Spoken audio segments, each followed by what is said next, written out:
ನಮಸ್ಕಾರ. Price the Lord Jesus.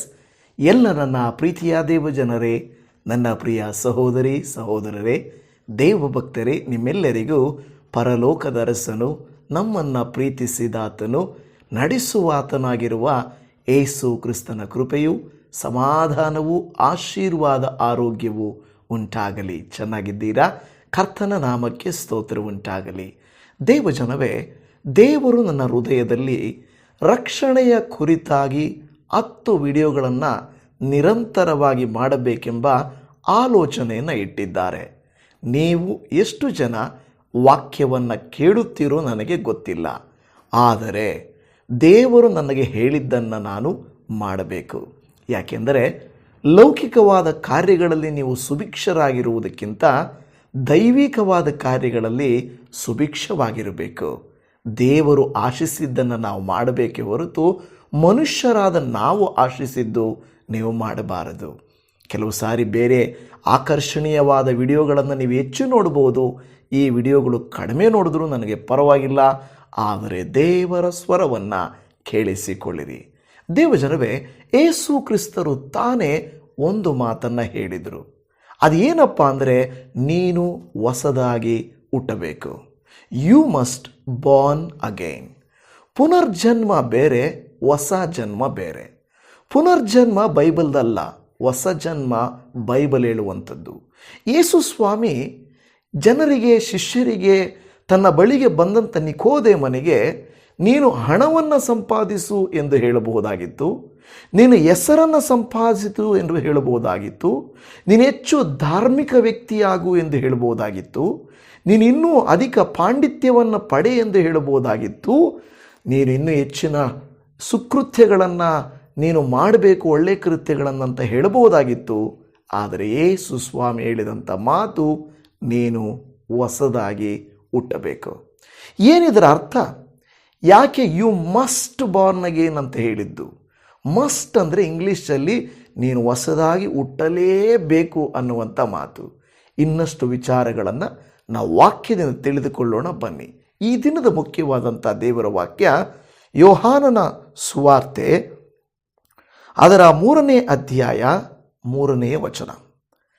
ಅದಕ್ಕೆ ಯೇಸು, ನಾನು ನಿನಗೆ ನಿಜ ನಿಜವಾಗಿ ಹೇಳುತ್ತೇನೆ, ಒಬ್ಬನು ಹೊಸದಾಗಿ ಹುಟ್ಟದಿದ್ದರೆ ಅವನು ದೇವರ ರಾಜ್ಯವನ್ನು ಕಾಣಲಾರನು ಎಂದು ಹೇಳಿದನು. ಹಾಲೆಲೂಯ. ನನ್ನ ಪ್ರಿಯ ದೇವಜನರೇ, ಯೇಸು ಸ್ವಾಮಿ ಹೇಳ್ತಾ ಇರುವುದು ದೇವರ ವಾಕ್ಯದ ಮೂಲಕವಾಗಿ, ನೀನು ಹೊಸದಾಗಿ ಹುಟ್ಟದಿದ್ದರೆ ದೇವರ ರಾಜ್ಯವನ್ನು ಕಾಣಲಾರಿ. ಎಷ್ಟೋ ರಾಜ್ಯಗಳು ಈ ಭೂಮಿಯ ಮೇಲೆ ಇದ್ದಾವೆ, ಎಷ್ಟೋ ಸರ್ಕಾರಗಳು ಇದ್ದಾವೆ, ಎಷ್ಟೋ ಜನರ ಆಳ್ವಿಕೆ ಬರುತ್ತದೆ. ಆದರೆ ಯೇಸು ಸ್ವಾಮಿ ಹೇಳಿದ್ದು, ಈ ಭೂಮಿಯ ಮೇಲಿನ ಈ ಎಲ್ಲ ರಾಜ್ಯಗಳು, ಆಡಳಿತಗಳು ಅಲ್ಲ, ನೀನು ದೇವರ ರಾಜ್ಯ ಸೇರಬೇಕು. ಕಾರಣ ಏನು ಗೊತ್ತಾ? ಈ ಶರೀರ ಸ್ವಲ್ಪ ಕಾಲ ಇರುವುದು, ಆತ್ಮ ಯುಗ ಯುಗಾಂತರಗಳಲ್ಲಿ ಇರುವುದು. ಯೇಸು ಸ್ವಾಮಿ ಹೇಳುತ್ತಾ ಇರುವಂಥದ್ದು ಖಂಡಿತ ನಮ್ಮ ಜನನದ ಕುರಿತಾಗಿ. ಭೂಮಿಯ ಮೇಲೆ 2 ಏನಂದರೆ ಜನನಗಳು ನಮಗಿದ್ದಾವೆ. ಒಂದು, ನಾವು ತಾಯಿಯ ಗರ್ಭದಲ್ಲಿ ದೈಹಿಕವಾಗಿ ಜನಿಸುವುದು. 2ನೇದು ಪವಿತ್ರಾತ್ಮನಿಂದ ಆತ್ಮೀಕವಾಗಿ ಜನಿಸುವಂಥದ್ದು. ಈ ಮೊದಲ ಜನನವು ನಮ್ಮನ್ನು ಭೂಮಿಯ ಕುಟುಂಬಕ್ಕೆ ಸೇರಿಸುತ್ತದೆ, 2ನೇ ಜನನವು ದೇವರ ಕುಟುಂಬಕ್ಕೆ ಸೇರಿಸುತ್ತದೆ. ಮೊದಲ ಜನನದಿಂದ ನಾವು ಮನುಷ್ಯರಾಗುತ್ತೇವೆ, 2ನೆಯ ಜನನದಿಂದ ನಾವು ದೇವರ ಮಕ್ಕಳಾಗುತ್ತೇವೆ. ನಿಮಗೆ ಬಹಳ ಸ್ಪಷ್ಟವಾಗಿ ವ್ಯತ್ಯಾಸ ಗೊತ್ತಾಗಿದೆ. ಮಾನವರ ಜನ್ಮ, ಕುಟುಂಬ, ಇಲ್ಲಿನ ಜನನ ಇದೆಲ್ಲವೂ ಬೇರೆ.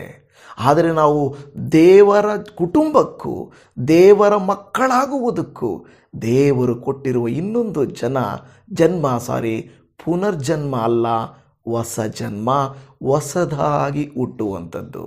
ಇದು ಅನೇಕರಿಗೆ ಅರ್ಥವೂ ಆಗುವುದಿಲ್ಲ, ಬೇಕಾಗಿಯೂ ಇಲ್ಲ. ನೀವು ಹಾಗೇನಾ? ಬೇರೆ ಸಂದೇಶಗಳಾಗಿದ್ದರೆ ಏನೋ ನನಗೆ ಸಂಬಂಧಿಸಿದಂತೆ ಇದೆ, ನನ್ನೊಟ್ಟಿಗೆ ಮಾತನಾಡುವಂತೆ ಇದೆ ಅಂತ ನೀವು ನೋಡಬಹುದು. ಆದರೆ ಈ ಸಂದೇಶ ಎವ್ರಿ ಒನ್ ಮಸ್ಟ್ ವಾಚ್. ಪ್ರತಿಯೊಬ್ಬರೂ ನೋಡಲೇಬೇಕಾದಂಥ ವಿಡಿಯೋ. ಯಾಕೆಂದರೆ ಈ ಒಂದು ವಿಡಿಯೋ ಹೇಳುವಂಥದ್ದು ನಾವು ಏನಂದರೆ ಆತ್ಮಿಕವಾಗಿ ಬೆಳೆಯಬೇಕು, ಧಾರ್ಮಿಕವಾಗಿ ಅಲ್ಲ. ಇಲ್ಲೊಂದು ಮಾತು ಹೇಳುತ್ತದೆ, ಒಂದು ಸ್ಟೇಟ್ಮೆಂಟ್ ಇದೆ, religion can change your behaviour. ಧರ್ಮ ಅನ್ನುವಂಥದ್ದು ನಿನ್ನ ಬುದ್ಧಿಯನ್ನು, ನಿನ್ನ ಬಿಹೇವಿಯರನ್ನು, ನಿನ್ನ ಆಲೋಚನೆಯನ್ನು ಬದಲಾಯಿಸಬಹುದು. But only Christ can change your heart. ನಿನ್ನ ಹೃದಯವನ್ನು ಕ್ರಿಸ್ತನು ಮಾತ್ರವೇ ಬದಲಾಯಿಸಬಲ್ಲನು.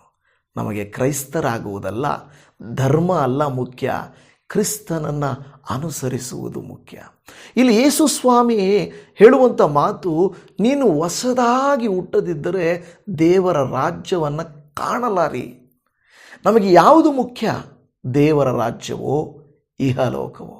ದೇವಜನವೇ, ಹೊರಗಡೆಯಿಂದ ಒಂದು ಪಾತ್ರೆಯನ್ನು, ಒಂದು ಕಪ್ಪನ್ನು ನಾವು ಎಷ್ಟೇ ಕ್ಲೀನ್ ಮಾಡಿದರೂ ಕೂಡ ಅದು ಪ್ರಯೋಜನ ಇಲ್ಲ.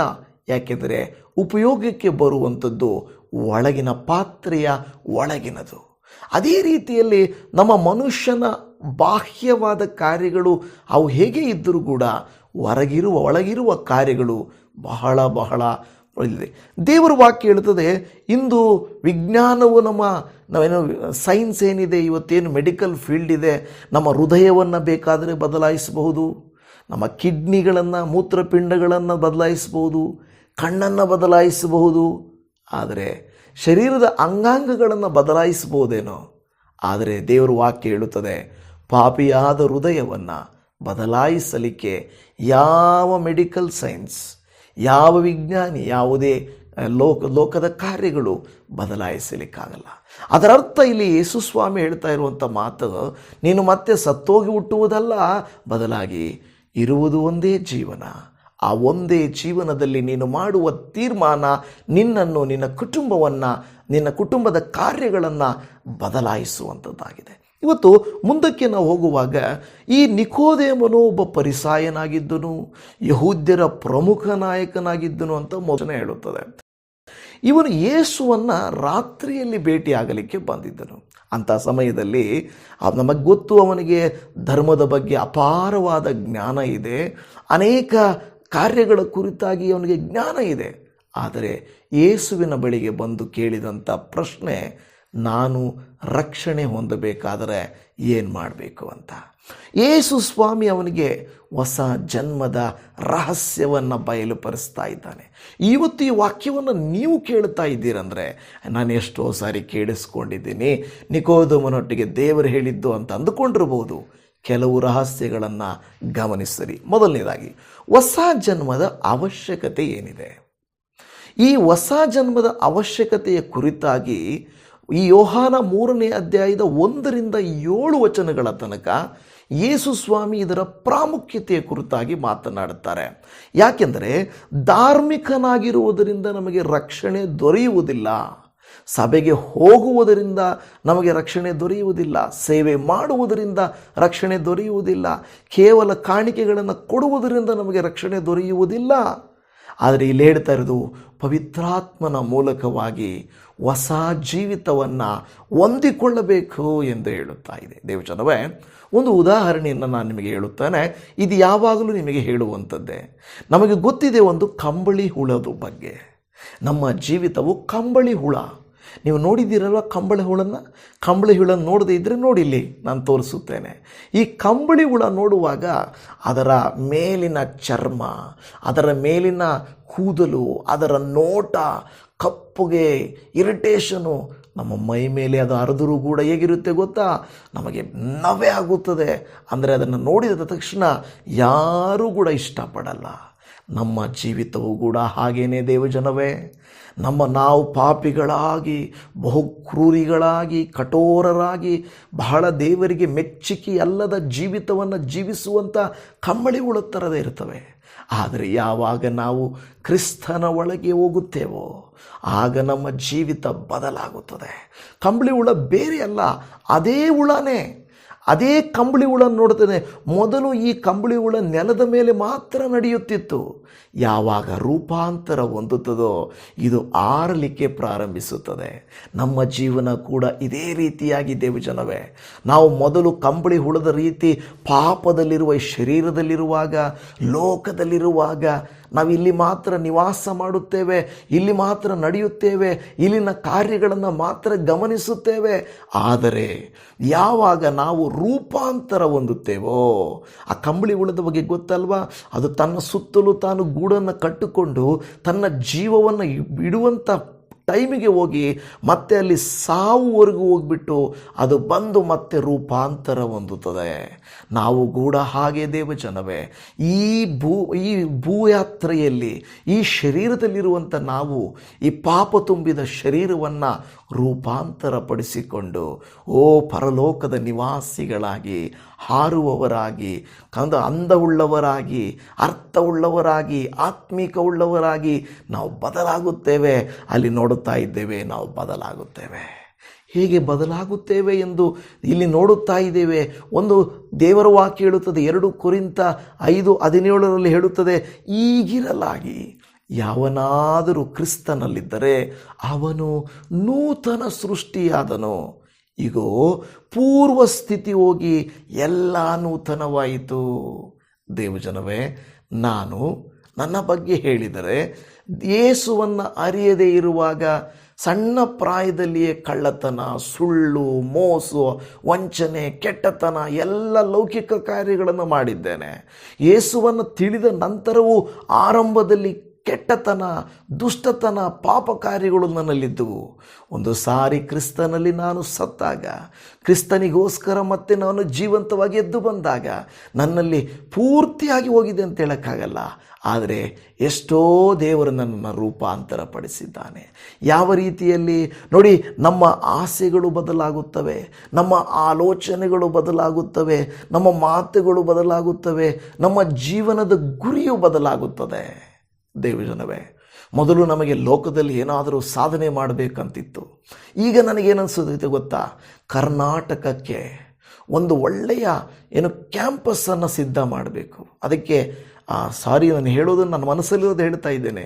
ದೇವರಿಗಾಗಿ ಒಂದು 5 ಎಕರೆ 6 ಎಕರೆ ಜಮೀನನ್ನು ತೆಗೆದುಕೊಂಡು ಒಂದು ದೊಡ್ಡ ಅಲ್ಲೇ ಎಲ್ಲ ಜನರಿಗೋಸ್ಕರ ಅಲ್ಲಿ ಒಂದು ಸ್ಥಾನ ಮಾಡಬೇಕು ಅಂತ ಅನ್ನಿಸ್ತದೆ. ಯಾರು ಬಂದರೂ ಕೂಡ ದೈವಿಕ ಪ್ರಸನ್ನತೆಯನ್ನು ಅನುಭವಿಸುವಂಥ ಒಂದು ಪ್ರಾಂತ್ಯವಾಗಬೇಕು ಅಂತ ಅನಿಸುತ್ತದೆ. ಯಾಕೆ ಗೊತ್ತಾ, ಮೊದಲು ಬಿಸ್ನೆಸ್ಗಳು, ದುಡ್ಡುಗಳು, ಬಂಗಲೆಗಳು ಇದನ್ನು ಯೋಚನೆ ಮಾಡ್ತಾ ಇದ್ದೀವಿ. ಈಗ ಹೇಗಾದರೂ ಮಾಡಿ ಆತ್ಮಗಳನ್ನು ರಕ್ಷಿಸಬೇಕು, ಹೇಗಾದರೂ ಮಾಡಿ ಎಲ್ಲಿಂದ ಬಂದರೂ ಕೂಡ ಅವರಿಗೆ ಅಲ್ಲಿ ನಿವಾಸ ಮಾಡಿ ದೇವರಲ್ಲಿ ಬೆಳೆಯುವುದಕ್ಕೆ ಅವಕಾಶ ಕಲ್ಪಿಸಿಕೊಡಬೇಕು ಅನಿಸುತ್ತದೆ. ನೋಡಿದ್ರೆ ಲೋಕದ ಆಶೆಗಳು ಹೋಯಿತು, ಆದರೆ ದೈವಿಕ ಆಲೋಚನೆಗಳು ಬಂತು. ಯಾವಾಗ ನನ್ನ ಆಸೆ ನೆರವೇರುತ್ತೋ ಗೊತ್ತಿಲ್ಲ.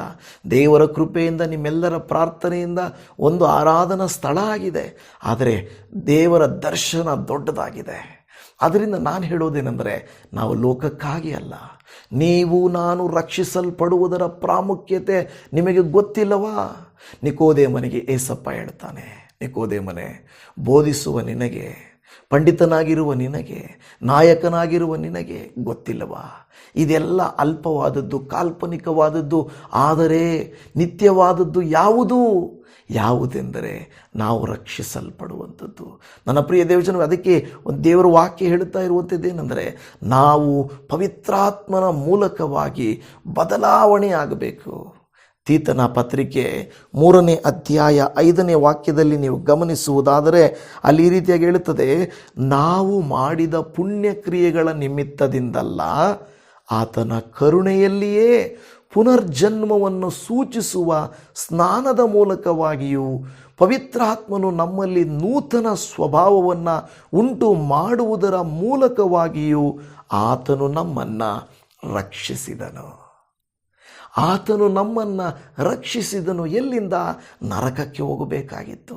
ಸ್ವಲ್ಪ ಬೆಂಕಿ ಮುಟ್ಕೊಂಡ್ರೆ, ಕಿಚನಲ್ಲಿ ಸ್ವಲ್ಪ ಬೆಂಕಿ ತಾಕಿದರೆ ಅಯ್ಯೋ ಬೊಬ್ಬೆ ಬಂತು, ಅಯ್ಯೋ ಉರಿತದೆ, ಉರಿ ಉರಿ ಉರಿ ಅನ್ನುವಾಗ ಒಂದು ಚೂರು ಉರಿಗೆ ನಾವು ಹಂಗೆ ಅಂದರೆ ಪೂರ್ತಿ ನಮ್ಮ ದೇಹ ನರಕಕ್ಕೆ ಪಾತ್ರರಾದರೆ ಅದು ಅಗ್ನಿ ಆರದು ಹುಳು ಸಾಯದು ಅಂತ ಹೇಳುತ್ತದೆ.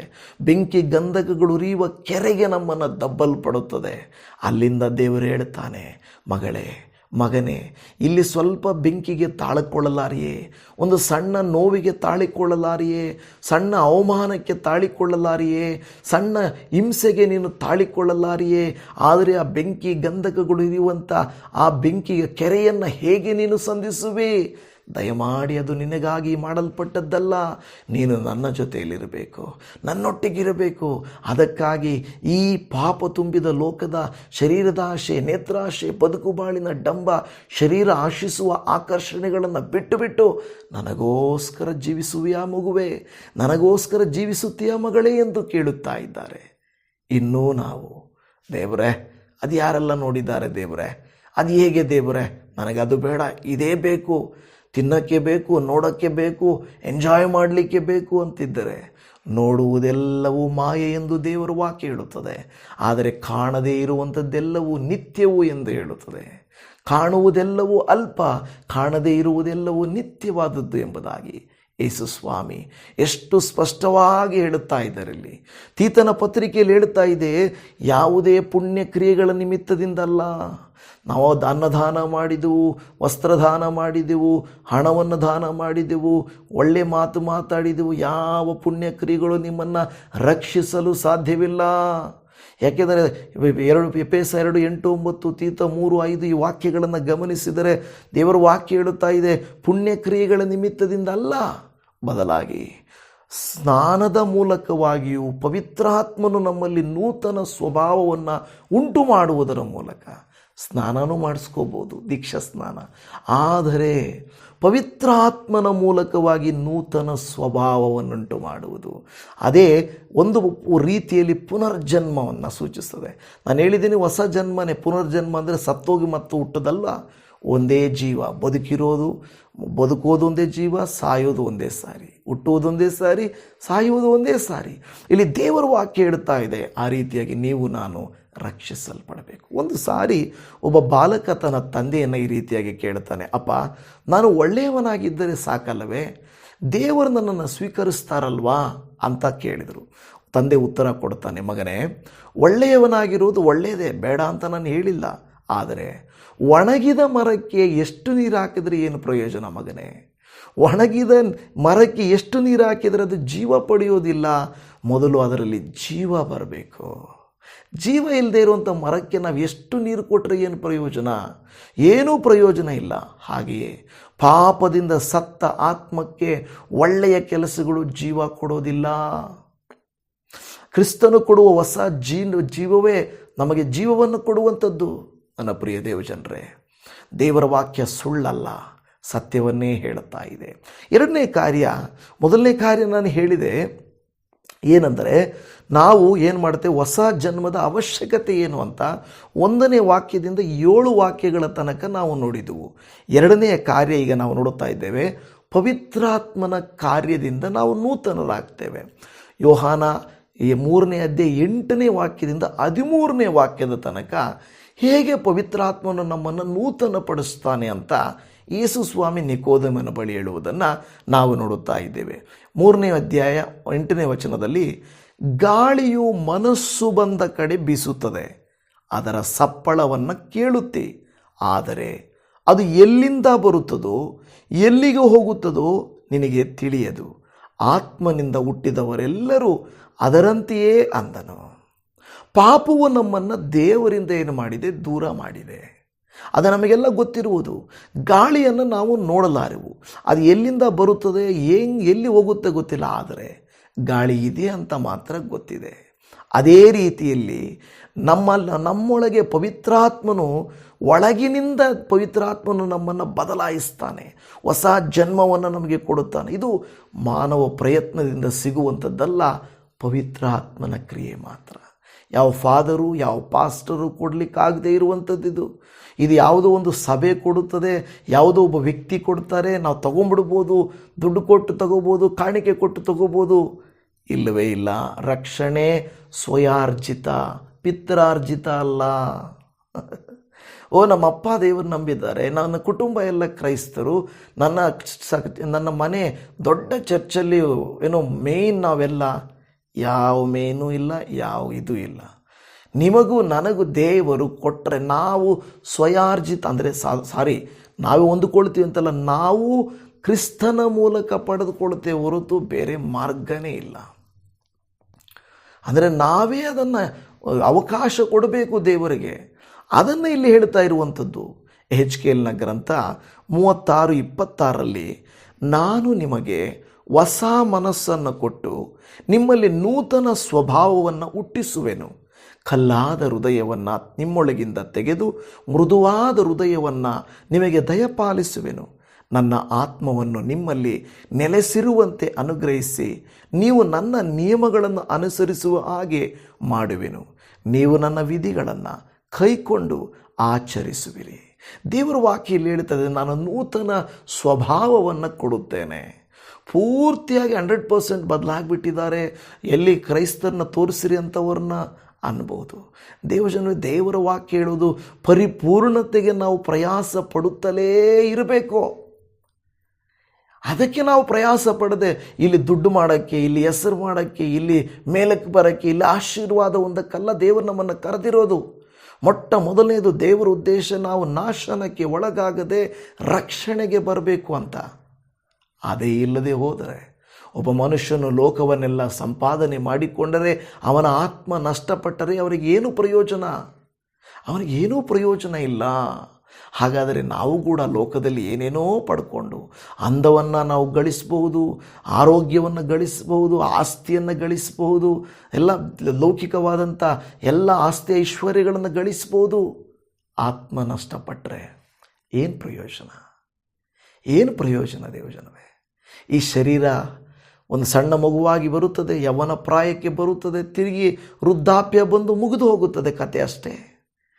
ಒಂದು ಹೂವಿನ ಹಾಗೆ, ಒಂದು ನೀರಿನ ಮೇಲಿನ ಗುಳ್ಳೆಯ ಹಾಗೆ, ಅಡವಿಯ ಹುಲ್ಲಿನ ಹಾಗೆ ಅದು ಬೆಳಿಗ್ಗೆ ಚೆನ್ನಾಗಿದ್ದು ಮಧ್ಯಾಹ್ನ ಬಿಸಿಲಿಗೆ ಬೆಂದು ಸಂಜೆ ಆಗುವಷ್ಟರಲ್ಲಿ ಒಣಗಿ ಹೋಗುವಂಥ ಪರಿಸ್ಥಿತಿ. ನನ್ನ ಜೀವಿತ ಆ ರೀತಿಯಾಗಿದೆ ದೇವಜನವೇ.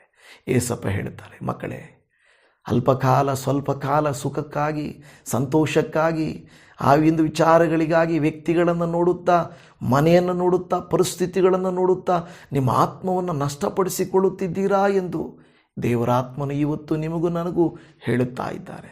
ಯಾಕೆ ದೇವರು 10 ಸಂದೇಶಗಳನ್ನು ಈ ರಕ್ಷಣೆಯ ವಿಚಾರದಲ್ಲಿ ಕೊಟ್ಟನೋ ಮಾತಾಡಬೇಕೆಂದಿದ್ದಾರೆ ನನಗೆ ಗೊತ್ತಿಲ್ಲ. ನೀವು ನೋಡದೆ ಹೋದರು ಈ 10 ಸಂದೇಶಗಳು ರಕ್ಷಣೆಯ ಕುರಿತಾಗಿ ನಾನು ಕೊಡುತ್ತೇನೆ. ಅನಂತರ ಬೇರೆ ಬೇರೆ ವಿಚಾರಗಳಿಗೆ ನಾನು ಕೊಡುತ್ತೇನೆ. ನಾನು ರಕ್ಷಿಸಲ್ಪಡಬೇಕೆಂದು ರೋಮಾಪುರದವರಿಗೆ ಬರೆದ ಪತ್ರಿಕೆ 8:16 ನಾವು ದೇವರ ಮಕ್ಕಳಾಗಿದ್ದೇವೆಂಬುದಕ್ಕೆ ಪವಿತ್ರಾತ್ಮನೇ ನಮ್ಮ ಆತ್ಮದೊಂದಿಗೆ ಸಾಕ್ಷಿ ಹೇಳುತ್ತಾನೆ. ಮಕ್ಕಳಾಗಿದ್ದರೆ ಬಾಧ್ಯರಾಗಿದ್ದೇವೆ, ದೇವರಿಗೆ ಬಾಧ್ಯರು, ಕ್ರಿಸ್ತನೊಂದಿಗೆ ಬಾಧ್ಯರು. ಕ್ರಿಸ್ತನೊಂದಿಗೆ ನಾವು ದೇವರ ಮಕ್ಕಳಾಗಿದ್ದೇವೆ ದೇವಜನವೇ. ನೋಡಿ, ಅದು ಎಂಥ ಒಂದು ಮಾತು! ಪವಿತ್ರಾತ್ಮನೇ ನಮ್ಮ ಆತ್ಮದೊಂದಿಗೆ ಸಾಕ್ಷಿ ಹೇಳ್ತಾನೆ. ಮಾನುಷಿಕ ಕಲಿತರೆ ಮಾನುಷಿಕನೇ, ಆದರೆ ದೈವಿಕ ಮಾನುಷಿಕ ಕಲಿತರೆ ದೈವಿಕವಾಗುತ್ತದೆ. ಯಾಕೆಂದರೆ ದೇವರ ಶಕ್ತಿ ಎಷ್ಟು, ಪವಿತ್ರಾತ್ಮನ ಕಾರ್ಯ ಜಾಸ್ತಿ. ಅದನ್ನು ನಾವು ನೆನಪು ಮಾಡಿಕೊಳ್ಳಬೇಕು. 3ನೇ ಕಾರ್ಯ, ದೇವರ ಪ್ರೀತಿಯ ಮೂಲಕ ರಕ್ಷಣೆ. ಇದು ಯೋಹಾನ 3ನೇ ಅಧ್ಯಾಯ 14ರಿಂದ 17 ವಾಕ್ಯಗಳ ತನಕ ನಾವು ನೋಡುತ್ತಾ ಇದ್ದೇವೆ. ನಿಮಗೆಲ್ಲ ಚೆನ್ನಾಗಿ ಗೊತ್ತಿರುವ ವಾಕ್ಯ ಯೋಹಾನ 3:16. ದೇವರ ಲೋಕದ ಮೇಲೆ ಎಷ್ಟೋ ಪ್ರೀತಿಯನ್ನಿಟ್ಟು ತನ್ನ ಒಬ್ಬನೇ ಮಗನನ್ನು ಕೊಟ್ಟನು. ಆ ವಾಕ್ಯ ನಿಮಗೆ ಗೊತ್ತಿದೆ. ದೇವರ ಪ್ರೀತಿಯೇ ರಕ್ಷಣೆಯ ಮೂಲ. ದೇವರು ನಮ್ಮನ್ನು ಪ್ರೀತಿ ಮಾಡದೆ ಹೋಗಿದ್ದರೆ ಯೇಸುವಿನ ಶಿಲುಬೆಯ ಮರಣ ಇರ್ತಾ ಇರಲಿಲ್ಲ, ಪ್ರತಿಯೊಬ್ಬನಿಗೆ ರಕ್ಷಣೆಯ ದಾರಿ ಕಾಣಿಸ್ತಾ ಇರಲಿಲ್ಲ. ಯೇಸುವೇ ನಿತ್ಯ ಜೀವವಾಗಿ ಆತನು ಬಂದಿದ್ದಾನೆ. ರೋಮ 5:8 ಹೇಳುತ್ತದೆ, ಆದರೆ ನಾವು ಪಾಪಿಗಳಾಗಿದ್ದಾಗಲೂ ಕ್ರಿಸ್ತನು ನಮಗೋಸ್ಕರ ಪ್ರಾಣ ಕೊಟ್ಟದ್ದರಲ್ಲಿ ದೇವರು ನಮ್ಮ ಮೇಲೆ ತನಗಿರುವ ಪ್ರೀತಿಯನ್ನು ಸಿದ್ಧಾಂತಪಡಿಸಿದ್ದಾನೆ. ತನಗಿರುವ ಪ್ರೀತಿಯನ್ನು ನಿರೂಪಿಸಿದ್ದಾನೆ, ಸಿದ್ಧಾಂತಪಡಿಸಿದ್ದಾನೆ. ಸಿದ್ಧಾಂತಪಡಿಸಿದ್ದಾನೆ ಅಂದರೆ ಆತನು ನಿರೂಪಣೆ ಮಾಡಿದ್ದಾನೆ, ತೋರಿಸಿದ್ದಾನೆ. ಬಾಯಿ ಮಾತಲ್ಲಿ ದೇವರು ಹೇಳ್ಬೋದಾಗಿತ್ತು, ನಾನು ನಿಮ್ಮನ್ನು ರಕ್ಷಿಸ್ತೇನೆ ಬಂದುಬಿಡಿ ಅಂತ. ನೋ, ಕ್ರಿಯೆಯಲ್ಲಿ, ಯಾವುದು ಮಾತಿನಲ್ಲೆಲ್ಲ, ಕ್ರಿಯೆಯಲ್ಲಿ. ದೇವರು ಅಲ್ಲಿ ಹೇಳುತ್ತಾ ಇದೆ, ಕ್ರಿಸ್ತನು ನಮಗೋಸ್ಕರ ಪ್ರಾಣ ಕೊಟ್ಟದ್ದರಲ್ಲಿ ದೇವರು, ಯಾವಾಗ ನಾವು ಪಾಪಿಗಳಾಗಿದ್ದಾಗಲೂ ದೇವರು ನಮಗೋಸ್ಕರ ತನ್ನ ಪ್ರಾಣವನ್ನು ಕೊಟ್ಟು ನಮ್ಮನ್ನು ರಕ್ಷಿಸಿದ್ದಾನೆ. Hallelujah, hallelujah. ನಾವು ತಪ್ಪಿದಸ್ಥರಾದರೆ ಮನುಷ್ಯರು ನಮ್ಮನ್ನು ಇಷ್ಟಪಡಲ್ಲ. ನಮ್ಮವರೇ ನಮ್ಮನ್ನು ಇಲ್ಲ ಸಲ್ಲದ ಇನ್ನಷ್ಟು ಪಾಪಗಳನ್ನು, ಇನ್ನಷ್ಟು ಕಾರಣಗಳನ್ನು ಒರೆಸಿಬಿಟ್ಟು ನಮ್ಮನ್ನು ದೂರ ಮಾಡಿಬಿಡ್ತಾರೆ. ಆದರೆ ದೇವರು ಪಾಪಿಗಳಾಗಿದ್ದಾಗಲೂ ನಮಗೋಸ್ಕರ ತನ್ನ ಪ್ರಾಣವನ್ನು ಕೊಟ್ಟನು. ಹೀಗೆ ತನಗಿರುವ, ನಮ್ಮ ಮೇಲೆ ತನಗಿರುವ ಪ್ರೀತಿಯನ್ನು ಸಿದ್ಧಾಂತಪಡಿಸಿದ್ದಾನೆ. ನಮ್ಮನ್ನು ಯಾರು ಪ್ರೀತಿಸ್ತಾರೆ? ಅಂದ ಇರುವ ತನಕ ಪ್ರೀತಿಸ್ತಾರೆ, ಆಸ್ತಿ ಇರುವಾಗ ಪ್ರೀತಿಸ್ತಾರೆ, ಎಲ್ಲ ಜ್ಞಾನ ಇರುವಾಗ ಪ್ರೀತಿಸ್ತಾರೆ, ತಿಳುವಳಿಕೆ ಇರುವಾಗ ಪ್ರೀತಿಸ್ತಾರೆ, ಸಾಧನೆ ಮಾಡುವಾಗ ಪ್ರೀತಿಸ್ತಾರೆ. ಆದರೆ ಎಲ್ಲವೂ ಇಲ್ಲದೆ ಹೋದಾಗ, ಸಂಬಳ ಇಲ್ಲದೆ, ರಿಟೈರ್ಮೆಂಟ್ ಆಗಿ ಏನೂ ಇಲ್ಲದೆ ಇದ್ದಾಗ, ಶಕ್ತಿ ಇಲ್ಲದೆ ಇದ್ದಾಗ, ಕೆಲಸ ಮಾಡಲಿಕ್ಕಾಗದೇ ಇದ್ದಾಗ, ಅಂದ ಐಶ್ವರ್ಯ ಇಲ್ಲದೆ ಇದ್ದಾಗ, ಆಸ್ತಿ ಇಲ್ಲದೆ ಇದ್ದಾಗ ನಮ್ಮನ್ನು ಪ್ರೀತಿಸೋದಕ್ಕೆ ಜನರು ಹೋಗೋದಿಲ್ಲ. ಆ ರೀತಿಯಾಗಿ ಆಗೋಗುತ್ತೆ ದೇವಜನವೇ. ಆದರೆ ದೇವರು ನಮ್ಮ ಮೇಲೆ ತನಗಿರುವ ಪ್ರೀತಿಯನ್ನು ಸಿದ್ಧಾಂತಪಡಿಸಿದ್ದಾನೆ. ಈಗ ಇಲ್ಲಿ ನಾವು ನೋಡ್ತಾ ಇರುವುದೇ ಹೊಸ ಜನನದ ಗುರುತುಗಳೇನು? ಈಗ ಹೊಸದಾಗಿ ನಾವು ಮಾರ್ಪಟ್ಟಿದ್ದೇವೆ, ರೂಪಾಂತರಗೊಂಡಿದ್ದೇವೆ ಅಂದರೆ ಅದು ಹೇಗೆ ಗೊತ್ತಾಗುತ್ತದೆ ಅಂದರೆ, ಒಂದು, ಪಾಪ ಅನ್ನುವಾಗಲೇ ಅದು ನಮಗೆ ಇಷ್ಟ ಆಗುವುದಿಲ್ಲ, ದುಃಖ ತರಿಸುತ್ತದೆ. ಪಾಪವನ್ನು ನಾವು ಹೇಸಿ ಬಾಳುತ್ತೇವೆ. ಅಂದರೆ ಅದೆಷ್ಟೇ ಲಾಭದಾಯಕವಾಗಿರಲಿ, ಅದೆಷ್ಟೇ ಆಶೀರ್ವಾದದಾಯಕವಾಗಿರಲಿ, ನನ್ನ ಆತ್ಮರಕ್ಷಣೆಯ ಮುಂದೆ ಈ ಶಾರೀರಿಕ ಸುಖ ಏನೂ ಅಲ್ಲ, ಈ ತಿನ್ನುವುದೇನು ಮುಖ್ಯ ಅಲ್ಲ, ಈ ನೋಡುವುದೇನು ಮುಖ್ಯ ಅಲ್ಲ, ಈ ರೀತಿ ಏನು ಜೀವಿಸುವುದು ಮುಖ್ಯ ಅಲ್ಲ, ನನ್ನ ಆತ್ಮರಕ್ಷಣೆಯೇ ನನಗೆ ಮುಖ್ಯ ಅಂದುಕೊಳ್ಳುತ್ತಾರಲ್ವಾ, ಅದು ನಿಜವಾದಂಥದ್ದು. ನನ್ನ ಪ್ರಿಯರೇ, ಪಾಪವನ್ನು ಯಾರು ಏನು ಹೊಸದಾಗಿ ಹುಟ್ಟಿರುತ್ತಾರೋ ಅವರು ಪಾಪವನ್ನು ಹೇಸಿ ಬಾಳ್ತಾರೆ. ಎರಡನೇದು, ದೇವರ ವಾಕ್ಯದಕ್ಕೆ ಹಸಿವು ಬರ್ತದೆ. ದೇವರ ವಾಕ್ಯ ಪ್ರತಿನಿತ್ಯ ಕೇಳಬೇಕು, ಪ್ರತಿದಿನ ಕೇಳಬೇಕು. ಯಾವ ವಾಕ್ಯ ಆದರೂ ಪರವಾಗಿಲ್ಲ, ದೇವರು ಮಾತಾಡ್ತಾರೆ ಅಂತ ತಿಳಿದು ವಾಕ್ಯವನ್ನು ಭುಜಿಸ್ತಲೇ ಇರ್ತಾರೆ. ಸಾಕು ಅನಿಸಲ್ಲ. ಕೆಲವರಿಗೆ 4-5 ನಿಮಿಷಕ್ಕೆ ಸಾಕಾಗಿ ಹೋಗ್ತದೆ, ಅವ್ರು ಬಿಟ್ಟು ಹೊರಟೋಗ್ತಾರೆ. ಆದರೆ ಕೆಲವರು ಇಲ್ಲ, ವಾಕ್ಯನ ಪೂರ್ತಿ ಕೇಳಬೇಕು. ಯಾಕೆಂದರೆ ದೇವರ ವಾಕ್ಯಕ್ಕಿಲ್ಲದೆ ಇರುವ ಸಮಯ ಮತ್ಯಾವುದಕ್ಕೆ ಬೇಕು? ಅದರಿಂದ ಅವರಲ್ಲಿ ದೇವರ ವಾಕ್ಯಕ್ಕೆ ಹಸಿವು ಇರ್ತದಂತೆ. ಮೂರನೇದು, ಪ್ರಾರ್ಥನೆಯ ಜೀವನ ಇರ್ತದೆ. ಅವರಿಗೆ ದೇವರೊಟ್ಟಿಗೆ ಅನ್ಯೋನ್ಯತವಾದ ಸಂಬಂಧ ಇರ್ತದೆ. ಬೆಳಿಗ್ಗೆ, ಮಧ್ಯಾಹ್ನ, ಸಂಜೆ, ದಿನಕ್ಕೆ 3 ಆವರ್ತಿ ಅಲ್ಲ 7 ಆವರ್ತಿ ದಿನವೆಲ್ಲ ದೇವರನ್ನ ನೆನೆಸ್ಕೊಂಡು ಸ್ತೋತ್ರ ಮಾಡ್ತಾ ಇರ್ತಾರೆ, ಪ್ರಾರ್ಥನೆ ಮಾಡ್ತಾ ಇರ್ತಾರೆ. ಅದು ಮೂರನೇ. ನಾಲ್ಕನೇದಾಗಿ, ಮತ್ತು ಪರರನ್ನು ಪ್ರೀತಿಸ್ತಾರೆ. ದೇವ್ರ ವಾಕ್ಯ ಹೇಳುತ್ತದೆ, ನೀನು ದೇವರನ್ನ ಪ್ರೀತಿಸ್ತೀನಿ ಅಂದರೆ ಮನುಷ್ಯರನ್ನು ಪ್ರೀತಿಸ್ತೀಯ. ಕಾಣದೇ ಇರುವಂಥ ಕಾಣುವ ಸಹೋದರನ ಪ್ರೀತಿಸೋಕ್ಕಾಗದೇ ಇದ್ದರೆ ಕಾಣದೇ ಇರುವ ದೇವರನ್ನು ಹೇಗೆ ಪ್ರೀತಿಸ್ತೀಯ ಅಂತ ಕೇಳ್ತದೆ. ಸಹೋದರ ಪ್ರೀತಿಸುವುದು ಇರುತ್ತೆ. 5ನೇದಾಗಿ, ಪರಿಶುದ್ಧ ಜೀವನ. ಎಷ್ಟೇ ನಮಗೆ ತಡೆಯಾದರೂ, ತೊಂದರೆ ಆದರೂ, ಹಿಂಸೆ ಆದರೂ, ಇಲ್ಲ, ನಾನು ಪರಿಶುದ್ಧನಾಗಿ ಜೀವಿಸಬೇಕು. ಯಾಕೆಂದರೆ ನನ್ನ ದೇವರು ಪರಿಶುದ್ಧನಾಗಿದ್ದಾನೆ. ನನ್ನ ಪ್ರಿಯ ದೇವಜನವೇ, ದೇವರ ವಾಕ್ಯದಲ್ಲಿ ಹೇಳುತ್ತಾ ಇದೆ, ಒಬ್ಬ ಖೈದಿ ಅನೇಕ ವರ್ಷಗಳ ಕಾಲ ಜೈಲಿನಲ್ಲಿದ್ದ. ಆದರೆ ಜೈಲಿನಲ್ಲಿ ಅವನನ್ನು ಬಿಡುಗಡೆ ಮಾಡಿದಾಗ ಪ್ರತಿನಿತ್ಯ ಮತ್ತೆ ಜೈಲ ಹತ್ರ ಬರೋದು, ನೋಡ್ಕೊಂಡು ಹೋಗೋದು, ಜೈಲ ಹತ್ರ ಬರೋದು, ನೋಡ್ಕೊಂಡು ಹೋಗೋದು. ಅಲ್ಲಿ ಕಾವಲಿರ್ತಾ ಇದ್ದಂಥ ಪೊಲೀಸ್ ಹೇಳಿದ್ರು, ಏನಪ್ಪ, ಇಷ್ಟು ವರ್ಷಗಳು ಒಳಗಡೆ ಇದ್ದೆ, ಈಗ ನಿನಗೆ ಬಿಡುಗಡೆ ಆಗಿದ್ದೆ, ಅದನ್ನು ನಿನ್ನ ಜೀವನ ಮಾಡಿದೆ, ಮತ್ತೆ ಪೊಲೀಸ್ ಖಾನೆಗೆ ಯಾಕೆ ಬರ್ತಾ ಇದೆ ಜೈಲ ಹತ್ರ ಅಂತ ಹೇಳಿದಾಗ ಅವನೊಂದು ಮಾತು ಹೇಳ್ತಾನಂತೆ. ಅದೇನೆಂದರೆ, ನನ್ನ ಶಾರೀರಿಕವಾಗಿ ಇಲ್ಲಿಂದ ಹೊರಗಡೆ ಹೋಗಿರ್ಬೋದು, ನನ್ನ ಮನಸ್ಸೆಲ್ಲ ಅಲ್ಲೇ ಇದೆ. ಕೆಲವರು ಹೇಗೆ ಅಂದರೆ ಹಾಗೇನೆ, ಏನಂದರೆ ದೇವರು ಬಿಡುಗಡೆ ಮಾಡಿದ್ದಾರಲ್ವಾ, ನಾನು ಪರಿಶುದ್ಧ ಜೀವಿತವನ್ನು ಜೀವಿಸಬೇಕಲ್ವಾ ಅನ್ನುವಂಥದ್ದು ಇಲ್ಲದೆ ಮತ್ತೆ ಅದೇ ಪಾಪಕ್ಕೆ, ಅದೇ ಕೆಟ್ಟತನಕ್ಕೆ, ಅದೇ ದಾಸತ್ವಕ್ಕೆ, ಅದೇ ಸ್ತ್ರೀಯ, ಅದೇ ಪುರುಷನ ಸಾಂಗತ್ಯ, ಅದೇ ಪಾಪ, ಅಲ್ಲೇ ಬಲಹೀನತೆಯ ಮೇಲೆ ಹೋಗಿ ಬೀಳ್ತಾ ಇರ್ತಾರೆ. ದೇವರು ಹೇಳ್ತಾನೆ, ಅದು ಬೇಡ ಮಗನೇ, ಮಗಳೇ, ಬೇಡ ಅಂತ ಬಿಟ್ಬಿಟ್ಟು ಪಾಪ ಅಂತ ಗೊತ್ತಿದ್ದರೂ ಮತ್ತೆ ಮತ್ತೆ ಯಾಕೆ ಅದನ್ನೇ ನಾಯಿ ಥರ ಮತ್ತೆ ಹಿಂದಕ್ಕೆ ಹೋಗುತ್ತೀಯ? ಹೋಗಬೇಡ ಅಂತ ದೇವರು ವಾಕ್ಯ ಹೇಳ್ತದೆ. ಆದ್ದರಿಂದ ದೇವಜನರು, ಇವತ್ತು ನೀವು ನಾನು ದೇವರ ಸನ್ನಿಧಿಯಲ್ಲಿ ಬಂದಿದ್ದೇವೆ. ದೇವರು ಕೇಳುವಂಥ ಪ್ರಶ್ನೆ ನಿಮ್ಮನ್ನು ನಾನು ಕೊನೆಯಲ್ಲಿ, ನೀನೆಷ್ಟು ಸಂಪಾದನೆ ಮಾಡಿದ್ದೀಯ ಅಂತ ಕೇಳಲ್ಲ, ನೀನೆಷ್ಟು ಸಾಧನೆ ಮಾಡಿದ್ದಿ, ಎಷ್ಟು ಪ್ರಸಿದ್ಧನಾಗಿದ್ದಿ ಅಂತ ಕೇಳಲ್ಲ, ನೀನು ಹೊಸದಾಗಿ ಹುಟ್ಟಿದ್ದೀಯಾ ಇಲ್ವಾ, ಇಷ್ಟು ಮಾತ್ರ ದೇವರು ಕೇಳ್ತಾರೆ. ದೇವರು ನಿಮ್ಮನ್ನು ಇವತ್ತು ಕೇಳ್ತಾ ಇದ್ದಾರೆ, ಮಗಳೇ ಮಗನೇ, ನೀನು ಧಾರ್ಮಿಕವಾಗಿದ್ದೀಯಾ ಇಲ್ಲ ದೈವಿಕವಾಗಿದ್ದೀಯಾ ಅಂತ ಕೇಳ್ತಾರೆ. ನೀನು ಹೊಸದಾಗಿ ಹುಟ್ಟಿದ್ದೀಯಾ ಅಂತ ದೇವರು ಕೇಳ್ತಾರೆ. ಅದು ಫಲಗಳಿಂದ ತೋರಿಸು, ದೇವರ ಪರಿಶುದ್ಧತೆಯಿಂದ ತೋರಿಸು, ದೇವರಿಗೆ ಮೆಚ್ಚುಗೆಯಾದ ಜೀವಿತವನ್ನು ಜೀವಿಸುವುದರ ಮೂಲಕ ತೋರಿಸು ಎಂದು ದೇವರು ಕೇಳಿಕೊಳ್ಳುತ್ತಾ ಇದ್ದಾರೆ. ಹಾಗಾದರೆ ಒಂದು ವೇಳೆ ಇದುವರೆಗೂ ನೀವು ಹೊಸದಾಗಿ ಹುಟ್ಟಿಲ್ಲದೆ ಹೋದರೆ ಇವತ್ತೊಂದು ತೀರ್ಮಾನ ಮಾಡಿಕೊಳ್ಳ್ರಿ. ದೇವರು ಅಂಗಲಾಚ್ತಾ ಇದ್ದಾರೆ, ದೇವರು ಕಾಯ್ತಾ ಇದ್ದಾರೆ. ನನ್ನ ಮಗಳೇ, ಯಾಕೆ ನೀನು ನನ್ನ ಬಳಿಗೆ ಬರ್ತಾ ಇಲ್ಲ? ಯಾಕೆ ನನ್ನ ಮಾತನ್ನು ಕೇಳ್ತಾ ಇಲ್ಲ? ಈಗಲಾದರೂ ಪಾಪಗಳನ್ನು ಬಿಟ್ಟು ಬಿಡು ಮಗನೇ, ಈಗಲಾದರೂ ಪಾಪಗಳನ್ನು ಬಿಟ್ಟು ಬಿಡು. ನಾನು ಪರಿಶುದ್ಧನಾಗಿರುವಂತೆ ನೀನು ಪರಿಶುದ್ಧನಾಗಿರಬೇಕಲ್ಲವೇ? ಪಾಪವನ್ನು ಹೇಸಿ ಪವಿತ್ರಾತ್ಮನ ಮೂಲಕ ಹೊಸ ಸೃಷ್ಟಿಯಾಗಬೇಕಲ್ಲವೇ? ಓ ದೇವರೇ, ನಿನಗೆ ಸ್ತೋತ್ರಪ್ಪ. ಹೌದು, ನಿಕೋದೇಮನಿಗೆ ನೀವು ಸ್ಪಷ್ಟವಾಗಿ ಹೇಳಿದಿರಿ, ಏನು ಸಾಧನೆ ಬಗ್ಗೆ ಹೇಳಲಿಲ್ಲಪ್ಪ. ನೀವು ಹೇಳಿದ್ದು, ನೀನು ಹೊಸದಾಗಿ ಹುಟ್ಟದಿದ್ದರೆ ದೇವರ ರಾಜ್ಯವನ್ನು ಕಾಣುವುದಿಲ್ಲ.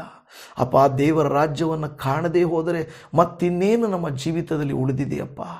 ಆ ದೇವರ ರಾಜ್ಯವನ್ನು ಕಾಣಬೇಕಾದರೆ ಹೊಸ ಸೃಷ್ಟಿಗಳಾಗಿ ಮಾರ್ಪಟ್ಟು, ನಿನ್ನಲ್ಲಿ ನಾವು ಜೀವಿಸಿ ನೂತನ ಸೃಷ್ಟಿಗಳಾಗಿ ಮಾರ್ಪಟ್ಟು ಕೊನೆಯವರೆಗೂ ಪರಿಶುದ್ಧತೆಯನ್ನು ಕಾಪಾಡಿಕೊಂಡು ನಿನಗೆ ಮೆಚ್ಚುಗೆಯಾದ ಜೀವಿತವನ್ನು ಜೀವಿಸುವಂತೆ ನಮಗೆ ಸಹಾಯ ಮಾಡಿಕೊಡ್ರಿ.